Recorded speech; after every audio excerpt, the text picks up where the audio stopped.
Facebook friends.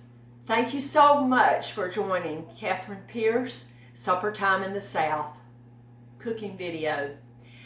I'm going to tell you today it's going to be a special day, and I'll tell you why.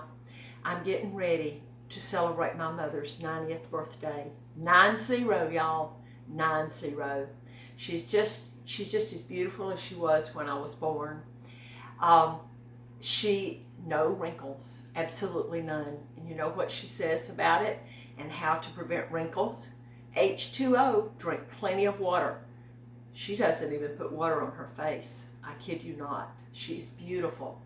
She's just as pretty inside as she is outside. Okie doke? So let's get started. What I'm going to do is I'm going to make a sour cream pound cake. And this is a very common pound cake recipe here in the South. And it's a cup of butter, and I use real butter, okay? And I'm going to put this in the mixer right now. And I'm looking at my directions, even though I have it in my cookbook and I've done it for years. When you're on the tube like this, you kind of get a little, you start thinking things and you think, oh my gosh, I want to make sure I put everything in there. She has no idea what I'm doing. I just sent her some flowers, and I called her, and she had said, thank you, middle daughter, for my flowers. They're beautiful. And so I called her and wished her a happy birthday. When I get through with this video, and it gets uploaded and then downloaded, both of those, she's going to see what I've been up to. I'm one of these people, I just kind of do, and that's just what I do. And then if it's bothers somebody, I'll say, I'm so sorry. But I know that she'll love it. Because how many people make it to their 90th birthday and is in good health? The good Lord has blessed us graciously. Okay, enough about that. I want you to preheat your oven to 325. And I am going to put, I'm going to whip it good. The butter needs to be very soft, okay? And then you're going to put 3 cups of sugar in it. Now, y'all, what I have done, and I hope this isn't too loud for you. What I have done, I have already pre-measured it, and I'm creaming it really good. And I'm probably gonna stop in between so that y'all can see it. But when you cream it, and you want it really fluffy, okay? And you want to add, your sugar gradually. And you beat it well, and then you're going to add your your eggs, and you want to do them one at a time. So we're getting there. And you know what I'm going to put on top of it? My very favorite and her very favorite icing. I'm going to make good old Southern caramel icing that you cook on the stove. And it is fabulous. There's so many little stories I can tell you about when I was a little girl when she made caramel icing, caramel cakes. She was so stingy with it, with the icing. And I said, well, Mama, one day I'm going to grow up, and I'm going to cook, and I'm going to make my own cakes. And I'm going to just I'm just going to eat and lick out the boiler and everything. And so this is what she would do. So she'd get on to me, and she'd go into the other room. And guess what I would do? I'd pinch off of it. She'd come in and get so mad. And I don't blame her. Sometimes she would be making these cakes for other people. She's just a crackerjack cook. And I get that from her and my grandmother. Okay, so this is getting fluffy, all right? So I am going to, just a minute, let me go get my paper towels here.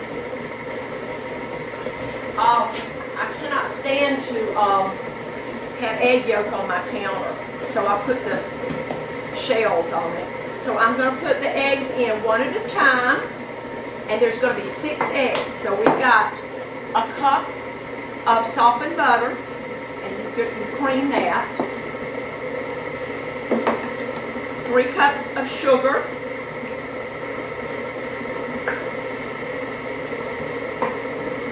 6 eggs. And I know there's variations in this recipe, but I'm doing what works for me. And I love your comments, y'all. So I want you to be sure that you go and subscribe if you like, because I have a lot to do today. My busy season in my real job is really is really going. It's fixing to start. I'm an insurance agent, and our open enrollment's in October. So you can imagine, I'm take what is it? Keeping the candle burning all night long, and that's the truth. So it's really, really doing good here.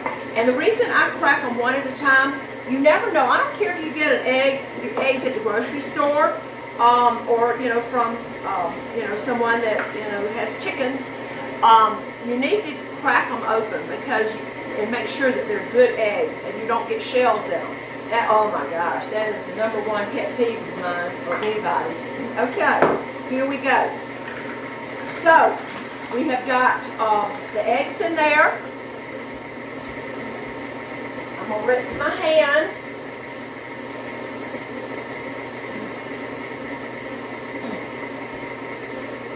Alright, now what I like to do is I am going to put in, you can either, there's like this was a variation I was telling you, a lot of people they'll put, they won't even put with this recipe any sort of leavening in it. And what I do is I put a ½ teaspoon of soda in it, baking soda, along with my 3 cups of all-purpose flour. Now when you get, and I do it, and I'm going to turn it down, and of course it's going to fly all over Kingdom Come, but that's all right, I don't care. And so then as you do it, I do 1 cup at a time. And then I'm going to take a ½ cup of sour cream. No, excuse me. It's a ½ tub. And this is of 16 ounces. So that would be 8 ounces. That would be a cup. A cup of sour cream. And I just kind of guesstimate it. And you want to do it alternately. And I start with flour. And I end with flour. Okay?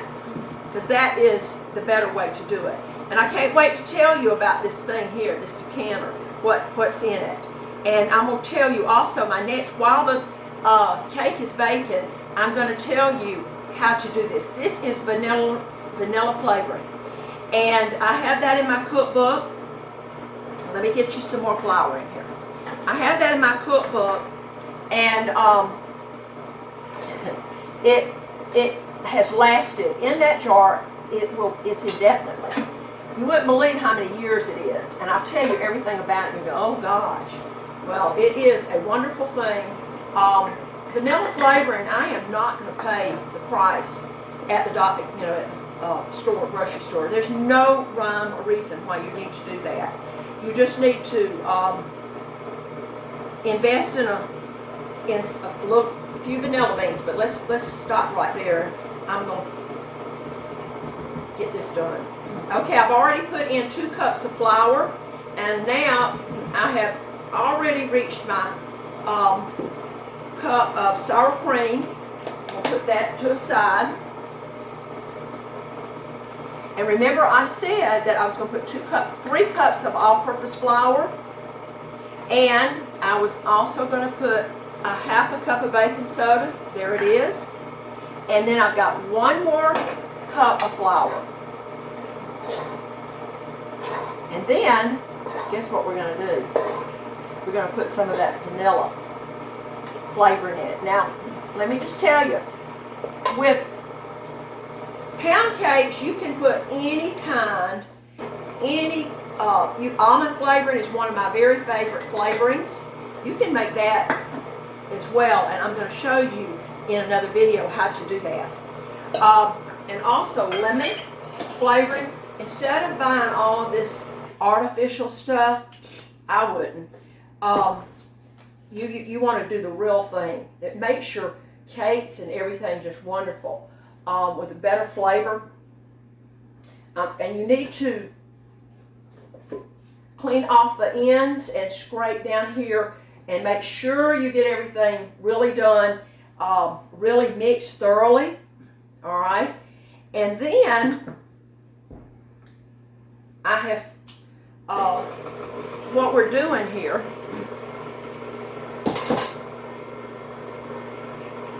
I took a tube pan, a deep 10-inch tube pan that lifts out, okay?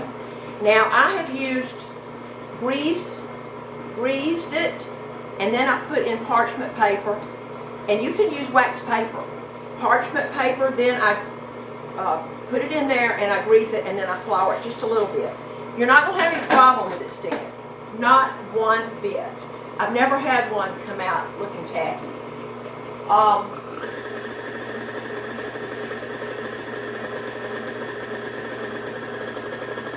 Alright, now I'm going to put in a little bit. Now, I do not measure this. You see this decanter? Somebody will go, what on earth? You see these beans? They have been in here for probably close to 10 years. And I keep adding more. And I keep adding, see? That was probably about 2 tablespoons. And I'm going to tell you something. I know people say you're not supposed to eat the batter. Well, I'm still around. I'm alive, living, and breathing on the inside. And I do eat batter.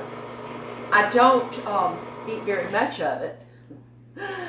A girlfriend of mine told me that her mother said, you know, you better not eat that batter and go lay out in the sun because it may start baking in your stomach. It could, I guess, but it hasn't ever baked in mine. And so, but anyway, they tell you not to because of the raw eggs in it. But, so here we go. And I am going to show you how I do this. I basically, when you have a pound cake, one thing you want to do is you can cook it on the middle rack. So I'm trying to tell you every little thing so you won't have questions. All right? Now, this is another thing you need to do is if you've got a bunch of kids, don't let them be running around the house slamming doors. And my grandmother used to say that all the time. You know why? Because it could make your cake sink. But then I'll tell you what, if it does, don't throw it out. You can cut it up, make a trifle, put pudding in it, strawberries, and whipped cream. Can't get any better than that. Or you can cut it up, just slice it, and do the same thing. When I said cut it up the first time to make a trifle, I meant like in chunks. You could do any kind of thing with pound cake. Southerners, when you come to their kitchen, usually they have a pound cake in their house, because if they have a company that is just on the fly that walks in, you want to give them something to eat, and where you can sit there and talk a little bit. So here is my pound cake batter that I'm spooning in, and it's better to do that. And then I'm gonna cut it off, and then I'm gonna cut it back on. I'm gonna cut the tube, the video off just a little bit, and come back to you in just a second when it's there, and then I'm gonna show you how to make the vanilla flavoring and talk to you a little bit about that. And then the pound cake will be ready shortly, and we are going to make the caramel icing, and that's going to be fun. I'm going to do several videos today, and they're going to be fun. So I want you to keep watching, and if you like this, you subscribe and give me a thumbs up, y'all. I would certainly appreciate it. And the Lord willing, we'll see you back in just a few. Thank you. Bye. And Mama, I love you. You're the best mama in the world. And happy 90th. I'm not through saying happy birthday. Bye.